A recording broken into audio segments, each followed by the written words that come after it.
Knowing which lens to use for a given situation is a skill you develop as a wedding photographer. Sometimes you'll use a longer telephoto lens, and sometimes a wider angle is more appropriate. It's both subjective and situational. You might like a particular look, or your approach to photographing a given moment might dictate your lens choice, or which option you choose might be part of a larger philosophy. I use my wide angle lens a lot, probably more than any of my other lenses combined. Let me tell you a little bit about why. When to use what lens is sometimes dictated by outside forces, like where you have to stand relative to your subject. But sometimes you have complete discretion to use what suits your aesthetic and the needs of the scene best. If you're photographing a church ceremony and the church lady tells you that you have to stand in the back and not move from that position, you're going to need a longer lens if you want to see any expression or emotion, or capture any authentic moments. I've been there, and when you're told to stay in one spot, the resulting photos are, let's say, lacking in variety. Similarly, when you're photographing a first dance or toasts, you don't want to be on top of people, nor be in the way of guests. So standing back with a longer lens might be more appropriate. I personally switch it up and use both telephoto and wide-angle lenses in that situation, one on each of two cameras. When you're further away, the wide-angle lens allows you to include context. If you're in a church, you can then include the architecture and how light is entering the space through stained glass windows. At a venue, maybe there's decor, windows, or a sweetheart table in the background that you can throw out of focus and use compositionally to lead the viewer's eye to your subject. During toasts, I often venture closer, maybe parking myself at the edge of the sweetheart table, ducking down so I'm not in people's way. I'll use a wide-angle lens to get the speaker in focus with the couple slightly out of focus in the foreground so it's apparent who the subject of the photo is and what they're doing in context, in a way that standing further back doesn't allow you to do. During prep, I'll typically use a wider angle lens to be physically closer to my subject. When you're in someone's personal space, there's a different feel to the resulting image that's more intimate than what standing further back using a longer lens can provide. This is a bit more challenging to pull off well, largely due to how people relate to one another and act when someone is nearby. Think about this. When you first meet someone, you might shake their hand and then each take a step back. You don't know each other well enough yet or have developed any kind of rapport where you're comfortable being that physically close to them. When you're being social, you don't sit or stand as closely to other people as you do with family or friends whom you know and have some kind of relationship with. Once we get to know someone, we let them into our world more than we did initially. It's the same thing with wedding photography, or at least the way I approach wedding photography. I may have only had one or two conversations with a couple prior to their wedding day. Hopefully we've done an engagement session, so we've each gotten to know each other a little bit and aren't complete strangers, but bridesmaids and groomsmen and parents I'm typically meeting for the first time on the wedding day. I'm a stranger, and a stranger with a camera. The opportunity for discomfort on their end is high, so it's my responsibility to break down those walls relatively quickly so I can photograph them just being themselves.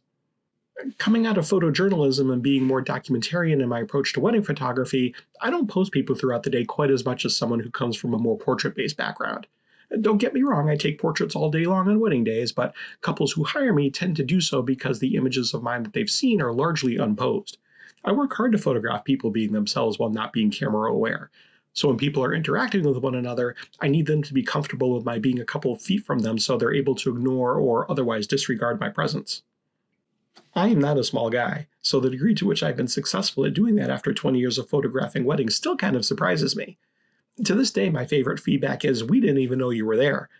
There are people who are hyper aware that there's a camera nearby. Grandparents keep an eye out so they can take their glasses off before I take their picture. Boomers make sure they're looking straight into the lens and giving me their best smile. Millennials and younger seem to have gotten the memo a little more. Maybe their lived experience has been having had camera phones their whole lives and using photography as a form of communication rather than simply documenting a specific event.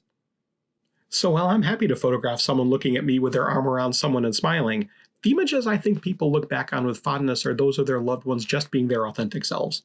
And that means their gaze and body language are focused on anything or anyone other than me. To capture that with a wider angle lens can sometimes be challenging.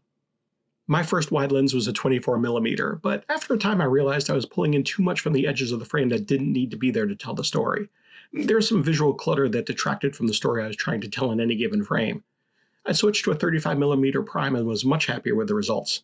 I still had the 24, which I would switch to if I was in a tighter space or wanted to really be in the action on the dance floor, but carrying both on me and switching them out started to get old.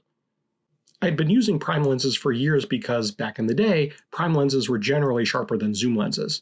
Over time that became less true, and the zoom lenses of today are, for the most part, crazy sharp.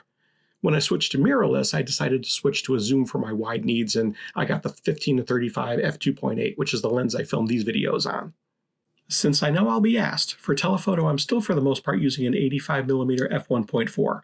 I have a 50mm f1.4 as well as the ubiquitous 70-200 f2.8, but I don't use that as frequently these days unless I really need that much reach or am limited in some way by where I can be.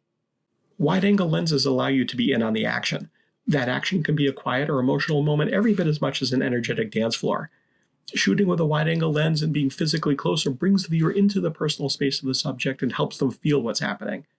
It's not enough just to show a moment, you want people to experience that moment. Yes, you can do that with a longer lens, but shooting close and wide provides a perspective that we're all used to when we're sitting with a friend. I like the analogy that when you're photographing someone from further away, you're talking with the scene. But when you're closer up and in the subject's personal space, you're having a conversation.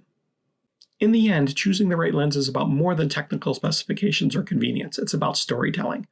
Whether it's a quiet, private moment or a high-energy scene, the lens you use shapes how you convey the emotion and context of what's unfolding. While wide-angle lenses in particular allow you to step into a scene, creating images that feel immersive and personal. By being intentional with your choices and understanding how proximity and perspective impact your photographs, you can move beyond just documenting an event to creating images that resonate with people on a more intimate level. What are your go-to lenses for capturing moments in portraits, and why do they work for you? Let me know your thoughts in the comments below. Thank you for watching. I appreciate your spending a few minutes with me. If you like this kind of video, please like and subscribe. If you'd like to see more videos like this, check out this other one I made for you. This is Ask a Wedding Photographer. I'm Seth K, and I'm here to help.